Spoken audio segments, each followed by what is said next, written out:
Overseas this evening, and to the president on that trip to the Middle East, and this evening in Jordan. And while they're facing tough questions over the major worry in that region, Iran, and how far America will go to stop Iran from gaining a nuclear weapon. Israel has said it would take out Iran's nuclear facilities if Iran gets too close. Iran now threatening to fight back. ABC's John Carl traveling with the president, asking the president, is the U.S. ready if Iran acts? Are you prepared to deal with the retaliation, the fallout that would come after a military strike against Iran's nuclear facilities? First of all, John, the best resolution of this situation is through diplomacy.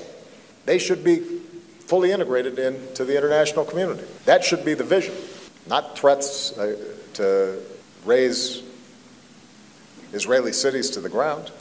But yes, I will maintain every option that's available to prevent Iran from getting a nuclear weapon, because I think the consequences for the region and for the world would be extraordinarily dangerous. Our chief White House correspondent John Carl there with a pointed question for the president.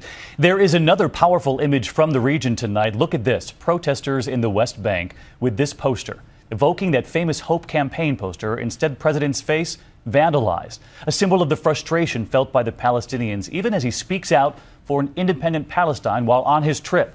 So why are they so angry? ABC's Alex Marquardt tonight from Jerusalem. President Obama's last day here took him to Bethlehem, the biblical birthplace of Jesus. A highlight of this trip that has strengthened bonds with Israelis, but frustrated Palestinians. They vented their anger with protests, with those posters, fueled in large part by Obama not condemning Israel's settlements, the building of houses on land long held by Palestinians. Families like the Garibs.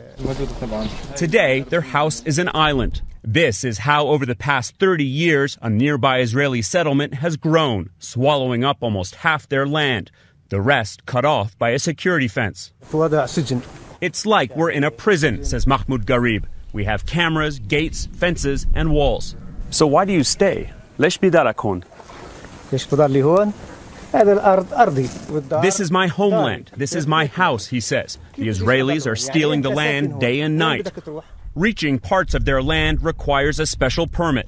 They're just explaining that this whole hillside below the settlement is their land, and it's full of olive trees. And in order to get over there to pick the olives, they need permission from the Israeli military to get through these gates and cross this road. The Israelis see it differently, arguing that Jews were here on this very land thousands of years ago. Do you understand why this family is angry that much of their land was taken?